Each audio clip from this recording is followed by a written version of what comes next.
Hello students, welcome to my channel. आज हम लोग बहुत इजी तरीके में ट्रांसपोर्टेशन के प्रोसेस को समझने वाले हैं। हम समझने वाले हैं ह्यूमन बॉडी के अंदर ब्लड किस तरीके से फ्लो होता है, वो कौन सा ऑर्गन है जो वाइटल रोल प्ले करता है इस ट्रांसपोर्टेशन में। इट मीन्स स्टूडेंट्स, आज हम समझने वाले हैं ह्यूमन हार्ट को। आप सबने अपनी बुक में ह्यूमन हार्ट के डायग्राम को देखा होगा, ब्लड के फ्लो की डायरेक्शन को देखा होगा। बहुत कंफ्यूजन होती है जब हम कहने लगते हैं atrioventricular septum, atrial septum, ventricular septum, superior vena cava, inferior vena cava, aorta, pulmonary artery, pulmonary vein, auricle, ventricle, right, left. इतनी कंफ्यूजन होती है, हमें चीज़ें बिल्कुल समझ में नहीं आती है। आज हम फन वे में बहुत सिंपल तरीके से एक कॉम्प्लेक्स स्ट्रक्चर को पढ़ेंगे और ऐसे पढ़ेंगे ये चीज़ें आपके दिमाग में बैठ जाएगी। आपको किसी किस्म की कंफ्यूजन नहीं होगी, चीज़ें क्रिस्टल क्लियर होगी। अब हम लोग समझने की कोशिश करते हैं ह्यूमन हार्ट को। Transportation is the topic we are going to discuss today.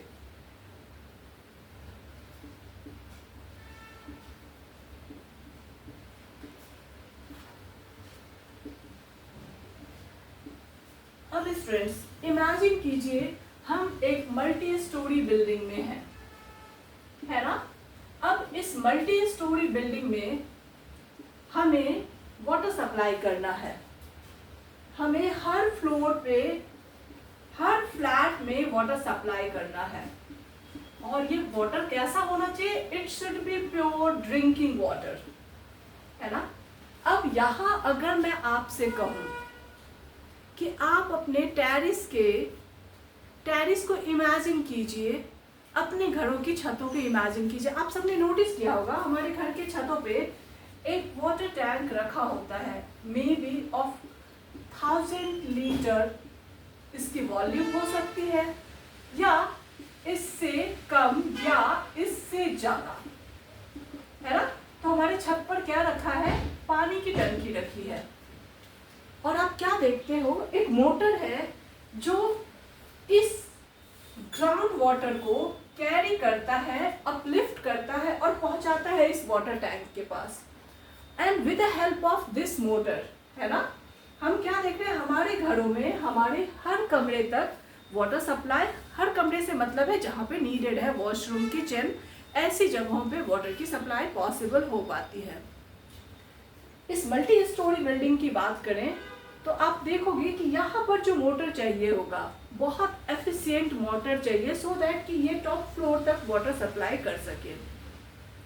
अब एक चीज का हमें ध्यान रखना, there should not be mixing of pure and impure water. क्या आप इमेजिन कर सकते हैं, सोच सकते हैं कि हमारे वॉशरूम का वेस्ट समहाउ थोड़ा सा अगर एडल्ट्रेशन हो जाए तो क्या वो ड्रिंकिंग रह पाएगा? क्या हम उस पानी को पी पाएंगे? Not at all, we can not imagine that even. बहुत मुश्किल होगा ये सोच पाना कि हमारे जो वॉशरूम का वेस्ट है वो हमारे ड्रिंकिंग वाटर के साथ थोड़ा भी मिक्स हो जाए। कुछ ऐसा ही कॉन्सेप्ट हम देखने वाले हैं जब हम डिस्कस करेंगे ह्यूमन हार्ट के स्ट्रक्चर को। तो चलिए इसे बहुत सिंपल तरीके से समझते हैं। अभी हमने एक मोटर की बात करी, एक ऐसे मोटर की which is responsible for uplifting the water. पानी को नीचे से ऊपर खींच के हर फ्लोर तक पहुंचाएगा। उसकी जो शक्ति है उसे हम हॉर्स पावर में देखते हैं। ये तो ठीक है, क्योंकि थाउजेंड्स ऑफ लीटर्स वाटर को डिफरेंट फ्लोर्स तक कैरी करना है ना। अब हम अपने हार्ट की बात करेंगे तो आप देखोगे कि it is again playing very vital role in transportation और मेनली ब्लड सर्कुलेशन। सबसे पहले तो हमारा जो हार्ट है, it is a pumping organ. क्या कर रहा है? ये पंप करने का काम कर रहा है। कैसे? जैसे कि हमारा मोटर काम कर रहा है, वो हर फ्लोर पे एफिशिएंटली ऑन टाइम वाटर की सप्लाई कर रहा है। हमारे बॉडी के हर सेल्स को ऑन टाइम ऑक्सीजन की सप्लाई करनी है, ऑन टाइम न्यूट्रिएंट्स की सप्लाई करनी है, on time salts and different hormones की सप्लाई करनी है। So blood is playing very important role in circulation and transportation of material। साथ के साथ ब्लड और बहुत मजेदार काम कर रहा है। सारे सेल्स के पास कूड़े भरे हुए हैं, वेस्ट मटेरियल भरा हुआ है। ये हो सकता है कार्बन डाइऑक्साइड हो, ये हो सकता है कोई नाइट्रोजनस वेस्ट हो। ये वेस्ट जो है इट शुड बी रिमूव्ड, ये हमारी बॉडी से निकलना है ना। तो अब हम यहाँ पर समझने वाले हैं हार्ट के स्ट्रक्चर को बहुत सिंपल तरीके से। तो अभी हमने यहाँ पर देखा कि ये बहुत जरूरी है कि हमारी जो ड्रिंकिंग वाटर है एंड जो हमारा वेस्ट वाटर है, किसी भी कंडीशन में इसकी मिक्सिंग नहीं होनी चाहिए। तो यहाँ पर आप देखोगे कि अब हम लोग क्या कर रहे हैं, हम इसे समझने की कोशिश करें। लेट्स से कि ये जो हमारी ब्लू लाइन है, ये जो हमारी सप्लाई वाली लाइन है, blue line, it is responsible for supplying drinking water, है ना, और we can call it pure. और ये जो हमारी रेड वाली लाइन है या पाइप लाइन्स है, आप यहां देखिए, it is responsible for collecting washroom waste, घड़ों की गंदे पानी को ये कलेक्ट करने के लिए रिस्पॉन्सिबल है। हमारी बॉडी के अंदर भी ऐसा ही होता है। हमारे बॉडी में जो वेस्ट मटेरियल है it should be removed and of course blood is playing important role. अब आपको कंफ्यूजन होगी, एक तरफ तो ब्लड जो है ऑक्सीजन की सप्लाई कर रहा है, न्यूट्रिएंट्स की सप्लाई कर रहा है, और दूसरी तरफ ये वेस्ट को भी कैरी कर रहा है। ये ड्यूअल फंक्शन कैसे पॉसिबल है? बिल्कुल सेपरेशन होनी चाहिए। हम किसी भी कंडीशन में, किसी भी पॉइंट पे इस किस्म की मिक्सिंग को अलाउ नहीं कर सकते। तो अब आप देखेंगे, मैं एक सिंपल सा, सबसे पहले एक बॉक्स जैसे डायग्राम से हम ह्यूमन हार्ट के स्ट्रक्चर को समझने वाले हैं। सो देखिए यहाँ पर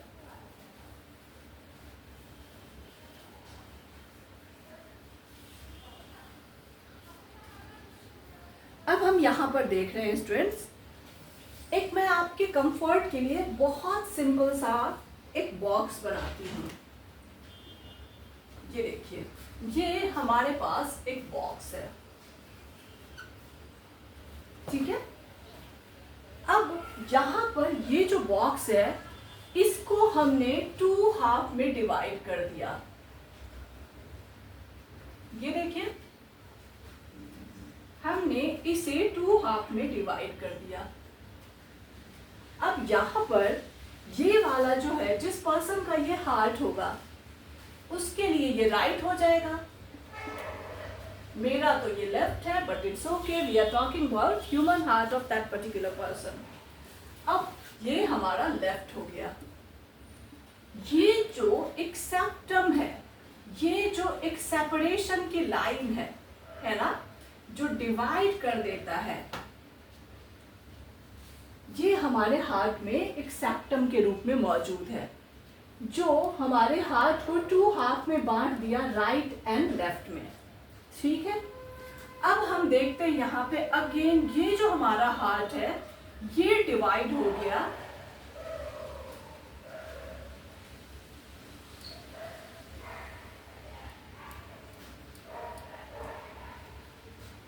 अब देखिए यहाँ पर, अब ये जो हमारा राइट था ये डिवाइड हो गया लोअर एंड अपर में, और यहाँ भी आप देखेंगे ये जो हमारा लेफ्ट है ये डिवाइड हो गया upper half and lower half में। So right now we have 4 boxes, और हम इसे कंपेयर कर सकते हैं अपने हार्ट के 4 चैम्बर से। हमारा जो ह्यूमन हार्ट होता है ये 4 चैम्बर्ड होता है। तो एक सिंपलेस्ट वे में हम हार्ट को समझने वाले हैं। अब देखिए होता क्या है, ये जो आप यहाँ पर देख पा रहे हैं, यहाँ हमारे हार्ट से नीचे के जो बॉडी पार्ट्स हैं, हमारी हार्ट की जो लोकेशन है उससे नीचे के जो बॉडी पार्ट्स हैं, वहाँ के डीऑक्सीजनेटेड ब्लड या इम्प्योर ब्लड को कैरी करके लाना है।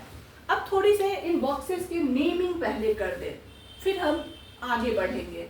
अब ये चूंकि राइट साइड में है तो हम इसे राइट ऑरिकल कहेंगे।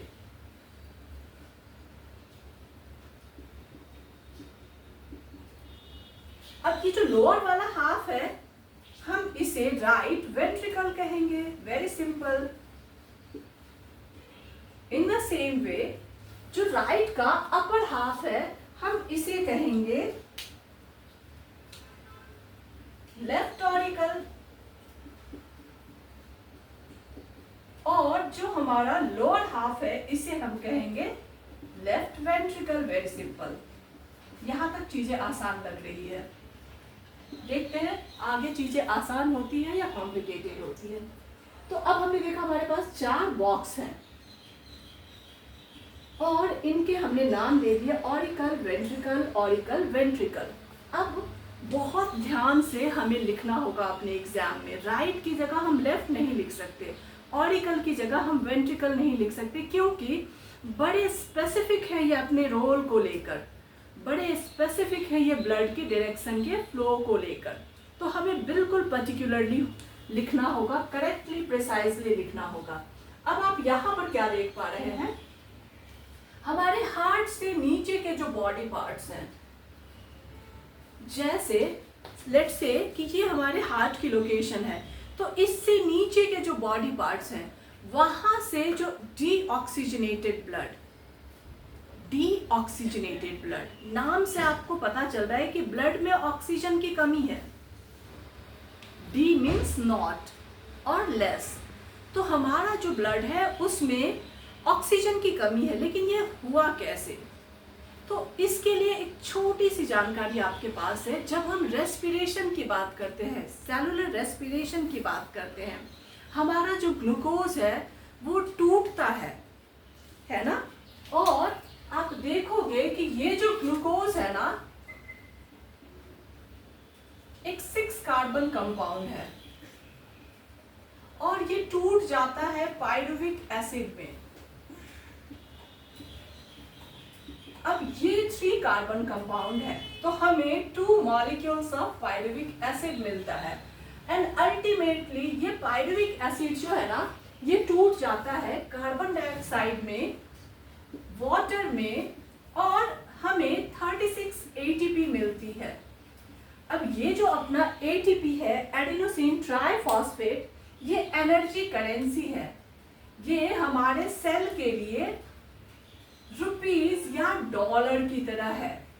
जैसे आप पैसों से, करेंसी से चीजें बाय कर सकते हैं, सर्विसेज अवेल कर सकते हैं, इसी तरीके से जो हमारा एडेनोसिन ट्राइफॉस्फेट है, हमारे सेल के अंदर जितने भी बायोकेमिकल रिएक्शंस होते हैं, जितनी भी एंजाइमेटिक एक्टिविटीज होती है, जितनी भी ग्रोथ एंड डेवलपमेंट की प्रोसेसेज होती है, उन सब के लिए एनर्जी इसी एडेनोसिन ट्राइफॉस्फेट और ATP से मिलती है। बड़े इंपॉर्टेंट है ये। जैसे आपको बर्गर खाने के लिए, पिज्ज़ा खाने के लिए पैसे चाहिए होंगे, करेंसी चाहिए होगी, उसके बिना हम फैसिलिटी या सर्विसेज अवेल नहीं कर सकते। इसी तरीके से सेल को अपनी metabolism, catabolic and anabolic reactions को परफॉर्म करने के लिए, एंजाइमेटिक एक्टिविटीज को परफॉर्म करने के लिए एनर्जी चाहिए। और वो एनर्जी मिलेगी कहाँ से? ATP से मिलेगी। तो ये बहुत जरूरी है कि हम जो खाना खा रहे हैं, रोटी खा रहे हैं, दूध पी रहे हैं, चावल खा रहे हैं, सब्जी खा रहे हैं, फ्रूट्स खा रहे हैं, दाल खा रहे हैं, जितनी भी चीज़ें हम कंज्यूम करते हैं, अल्टीमेटली आफ्टर डाइजेशन हमारे ब्लड में वो एसिमिलेट, एब्जॉर्ब किस फॉर्म में होती है? वो ब्लड में वो ग्लूकोज के फॉर्म में एब्जॉर्ब होती है। अब ये जो ब्लड है ना हमारा, अपने साथ ग्लूकोज को लेके चल रहा है और हर सेल को वो ग्लूकोज की सप्लाई कर दे रहा है ना? अब हुआ क्या कि हर सेल के पास ग्लूकोज है। In the same way inhalation के प्रोसेस के थ्रू हमारा ब्लड जो है ना, उसके पास, ब्लड के पास एक बड़ी कमाल की चीज है, दैट इज हीमोग्लोबिन। अब ये जो हीमोग्लोबिन है ना, इसकी एफिनिटी, इसको जुड़ाव है, लगाव है ऑक्सीजन के साथ। या जहां पे ऑक्सीजन को देखता है ना, उसके साथ वो फ्रेंडशिप करता है, उसके साथ वो बाइंड कर लेता है, ऑक्सी हीमोग्लोबिन की फॉर्मेशन कर देता है। और इसी तरीके से उसका जुड़ाव कार्बन डाइऑक्साइड के साथ भी है। जैसे ही उसे कार्बन डाइऑक्साइड दिखता है, वो ऑक्सीजन से भी ज्यादा तेजी से विगरसली जाके कंबाइन कर लेता है एंड कार्बोक्सी हीमोग्लोबिन की फॉर्मेशन कर लेता है। और इसी वजह से हमारे ब्लड में क्या आ गया, कार्बन डाइऑक्साइड आ गया, हमारी हीमोग्लोबिन के साथ कार्बन डाइऑक्साइड रिएक्ट कर गया। अब आप क्या देख रहे हो, ये जो कार्बन डाइऑक्साइड है ना हमारा ब्लड के थ्रू कैरी किया गया, बट ये कार्बन डाइऑक्साइड हमारी बॉडी के लिए बिल्कुल भी अच्छा नहीं है। It is like washroom waste, है ना, तो it should be removed immediately, है ना। तो अब इसे लेकर हम आएंगे और लंग्स में ही वहां पे प्योरिफिकेशन होना है, क्योंकि लंग्स हमारा वो स्ट्रक्चर है जहां पे ये रिजर्वायर ऑफ ऑक्सीजन है। इनहेलेशन के बाद हम ऑक्सीजन लेते हैं, तो ये सारा का सारा ऑक्सीजन हमारे लंग्स में, हमारी एल्वियोली में जाके जमा हो जाता है। तो हार्ट से ब्लड को या बॉडी के डिफरेंट पार्ट से ब्लड को कैरी करके, ट्रांसपोर्ट करके अपने को लेके जाना होगा लंग्स के पास, क्योंकि वहीं पर प्योरिफिकेशन होगा, है ना।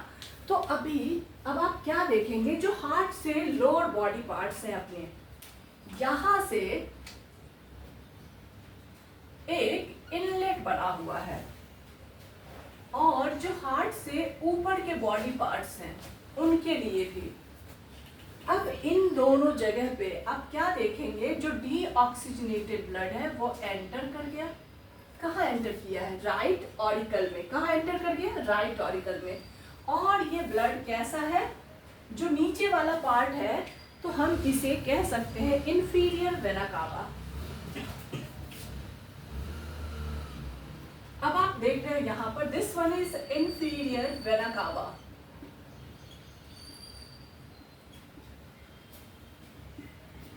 और this one is superior vena cava. ये ऊपर की तरफ है तो हम इसे कहेंगे सुपीरियर वेना कावा।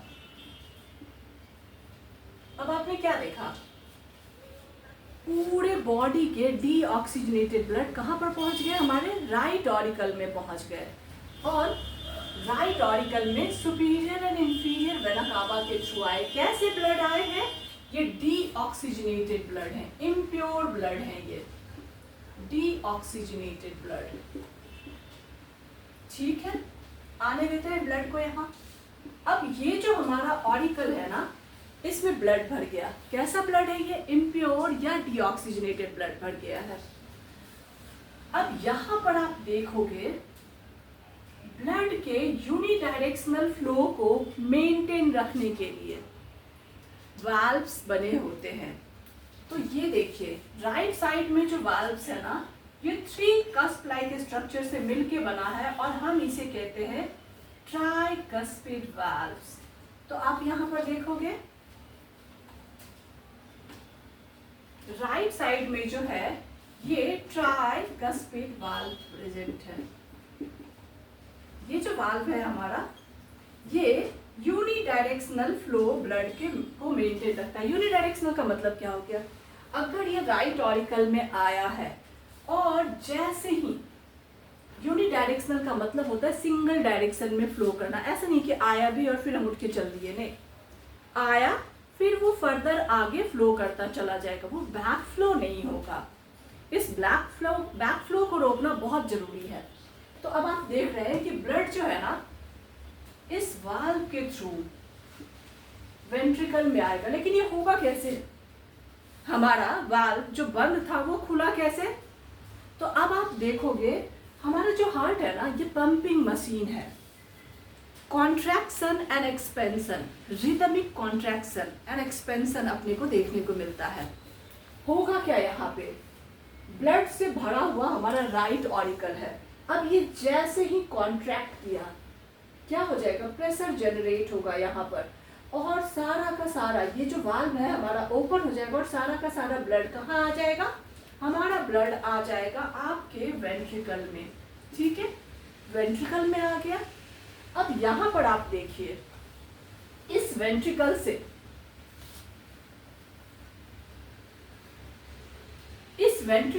ब्लड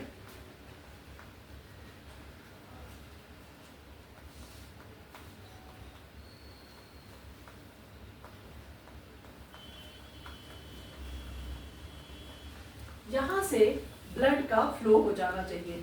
तो जैसे ही हमारा लोअर पार्ट कॉन्ट्रैक्ट करता है, आपने क्या देखा, ये जब कॉन्ट्रैक्ट किया तो ब्लड आ गया यहाँ। अब ये जब कॉन्ट्रैक्ट करेगा तो ब्लड आ जाएगा यहाँ। अब आपको यहाँ पर देखना है कि यहाँ भी वाल्व प्रेजेंट है, ठीक है। ब्लड एंटर कर गया यहाँ, देखिए।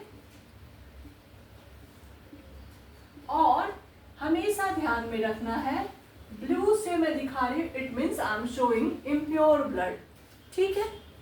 तो ये ब्लड आपने ब्लड के फ्लो की डायरेक्शन को देखा, इम्प्योर है। इसे पहुंचना कहाँ पड़ेगा, इसे लंग्स के पास जाना है, क्योंकि वहीं पे सफाई होनी है। जो हमारा ऑक्सीजन है वो लंग्स के पास है, वॉशिंग मशीन हमारा लंग्स है, ठीक है। तो अब ये जो ब्लड है ये पहुंच रहा है लंग्स के पास, लेकिन जो हमारा हीरो है जो इसे लेकर जा रहा है डीऑक्सीजनेटेड ब्लड को, हमारे वेंट्रिकल से लेके जा रहा है। नाम इसका क्या दे दें, ये है हमारा इम्प्योर ब्लड। अब आप यहां पर देखोगे pulmonary artery, pulmonary artery. Pulmonary artery क्या काम कर रहा है, पल्मोनरी आर्टरी इम्प्योर ब्लड को कैरी करके वेंट्रिकल से लेके कहाँ जाएगा, लंग्स तक जाएगा। चलिए, तो हम इसे लेकर चलते हैं लंग्स के पास। अब ये देखिए, ये है हमारा लंग्स, है ना।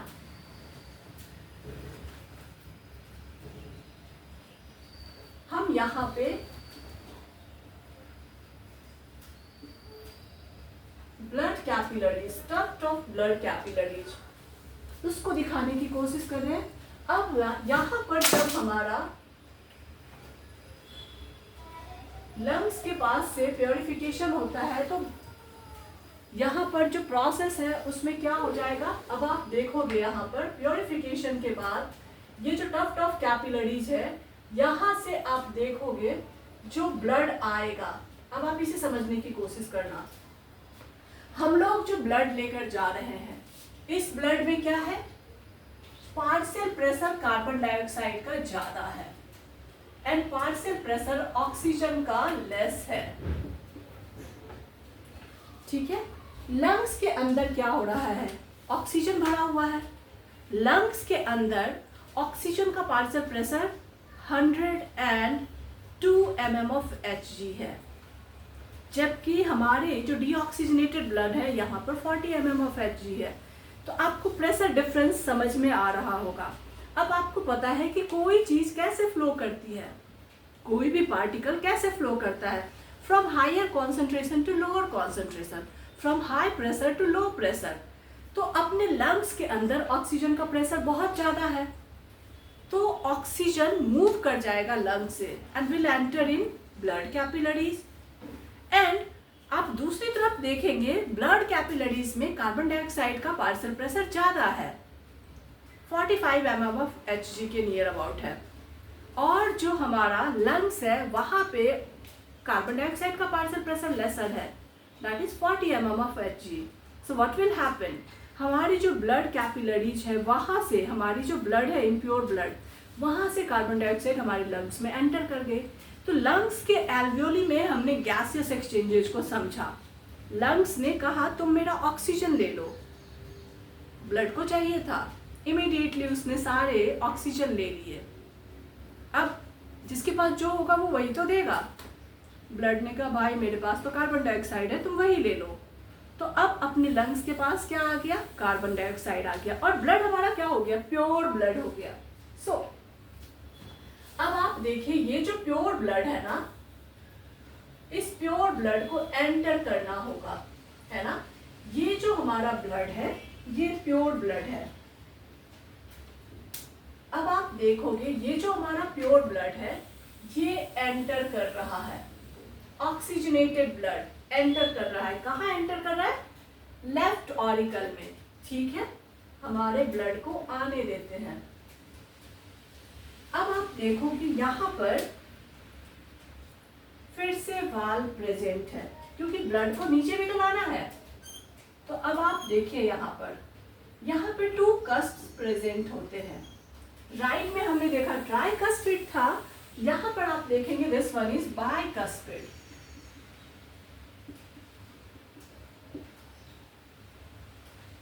अब आप क्या देख रहे हो कि ब्लड जो है हमारा वो एंटर कर गया। देखिए यहाँ ब्लड हमारा एंटर कर गया हमारे वेंट्रिकल में, इजी था।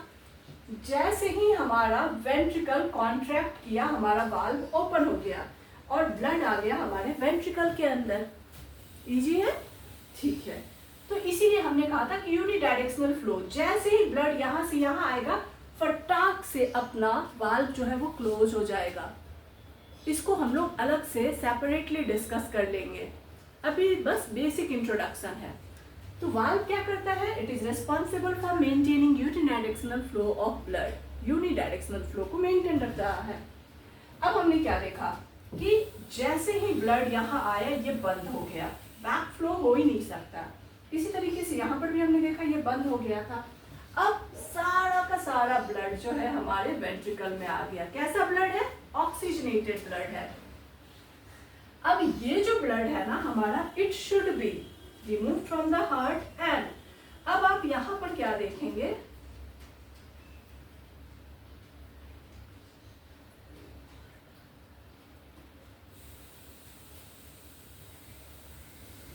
और इसका भी नाम दे देते हैं। ये जो ऑक्सीजनेटेड ब्लड को लेके आ रहा था ना, this one is pulmonary vein. अब स्टूडेंट्स यहाँ पे एक थोड़ी सी कंफ्यूजन होती है बच्चों को। इन जनरल जब हम वेन बोलेंगे या आर्टरी बोलेंगे, इन जनरल जो आर्टरी होता है it is responsible for carrying oxygenated blood and in general when is responsible for carrying impure blood. लेकिन जैसे ही पल्मोनरी वर्ड आ जाएगा, जैसे ही वेन और आर्टरी एसोसिएटेड विद हार्ट आ जाएगा, अब आप देखेंगे फंक्शन यहाँ पे डिफरेंट हो गया है। यहाँ पर आप देख रहे हो artery is responsible for carrying impure blood, मैंने ब्लू से दिखाया है। एंड यहाँ पे आप देखेंगे when is responsible for carrying pure blood, जिसको मैंने रेड से दिखाया है।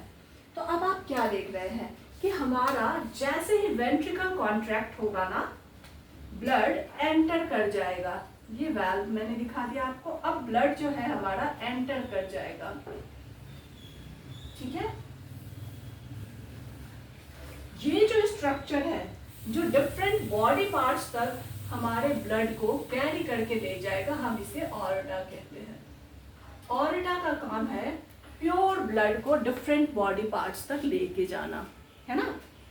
तो हमने देखा यहाँ कि हमारी auricle ventricle, auricle ventricle, pulmonary artery, superior inferior vena cava, pulmonary vein and then aorta.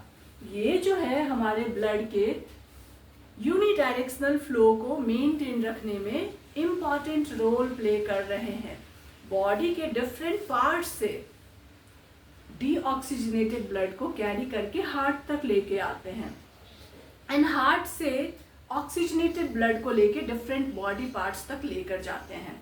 अब यहाँ पर आप देखोगे कि हमने ब्लड सर्कुलेशन के प्रोसेस को समझा। अब आप क्या देखें, ये सेम सा ब्लड 2 टाइम्स ट्रेवल किया हमारे हार्ट में। एक बार इसकी जर्नी हमने यहाँ देखी जो इम्प्योर ब्लड की तरह थी, दूसरी बार हमने इसकी जर्नी देखी जो प्योर ब्लड की तरह थी। तो एक ही ब्लड हमारे हार्ट में 2 टाइम्स एंटर करता है। इस प्रोसेस को हम डबल सर्कुलेशन कहते हैं। इस प्रोसेस को हम डबल सर्कुलेशन कहते हैं। दूसरी तरफ कुछ टर्म्स होते हैं जो इससे जुड़े होते हैं, like systemic circulation and pulmonary circulation. अब स्टूडेंट्स, हमने 2 तरीके की चीज को समझा। हमने यहाँ पर देखा ब्लड हमारा कैसे फ्लो हो रहा था। हमारा ब्लड फ्लो हो रहा था from body tissue to heart. अब ये जो होता है ना, इसे हम कहते हैं systemic circulation. Systemic circulation, simple सी बात है। लेकिन आफ्टर प्योरिफिकेशन ना, हम क्या देख रहे हैं यहाँ पर, हमारा जो हार्ट है ये बॉडी टिश्यू को लेके कहाँ चला गया, बॉडी टिश्यू तक। ये जो चीजें होती है इसे हम कहते हैं सिस्टेमिक सर्कुलेशन। लेकिन जब हम पल्मोनरी सर्कुलेशन की बात करते हैं ना, पल्मोनरी सर्कुलेशन। अब यहां पर आप देखोगे हार्ट से लंग्स को ब्लड गया और लंग्स से फिर हार्ट को आया। अब ये जो होता है, this one is pulmonary circulation and this one is systemic circulation. तो सिस्टेमिक सर्कुलेशन में हमने क्या देखा, बॉडी टिश्यू से डीऑक्सीजनेटेड ब्लड हार्ट तक आया, हार्ट से ऑक्सीजनेटेड ब्लड बॉडी टिश्यू तक गया। ये है हमारा सिस्टेमिक सर्कुलेशन। पल्मोनरी सर्कुलेशन में हमने क्या देखा, हार्ट से इम्प्योर ब्लड लंग्स तक गया और लंग्स से प्योर ब्लड वापस से हार्ट तक आया। अब आप कहेंगे कि ब्लड बॉडी से सीधे सीधे लंग्स को अप्रोच क्यों नहीं कर लेता? बिकॉज मैंने स्टार्टिंग में आपको बताया था, जैसे एक मोटर बहुत एफिशिएंटली वर्क करता है, इसी तरीके से आप देखेंगे यहाँ पर स्टूडेंट्स, जो हमारी ऑरिकल और वेंट्रिकल, जब यहाँ आप देखोगे कॉन्ट्रैक्शन एंड एक्सपेंशन होती है तो बहुत ज़्यादा प्रेशर क्रिएट होता है और इस प्रेशर की वजह से हमारी ब्लड वॉल्यूम जो है एक अच्छे पेस, एक अच्छी स्पीड के साथ ब्लड कैपिलरीज में, हमारे ब्लड वेसल्स में ट्रेवल करती है। हमें ऑन टाइम एफिशिएंटली ब्लड को सप्लाई करते रहना है, वरना हमारे सेल्स की, अगर हम ब्रेन सेल्स की बात करें, न्यूरॉन्स की बात करें, ऑक्सीजन डिवॉइड कंडीशन में इमीडिएट उनकी डेथ होनी शुरू हो जाएगी विद इन सेकेंड्स, है ना। तो आप समझ सकते हैं कि ये कितना इम्पॉर्टेंट है कि ऑन टाइम डिलीवर करना, है ना।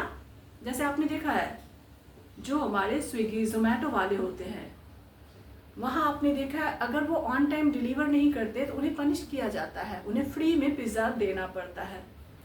हमारी बॉडी में पनिशमेंट इतनी सीवियर हो जाएगी कि it can be life challenging, it can be lethal, है ना, जानलेवा हो सकती है।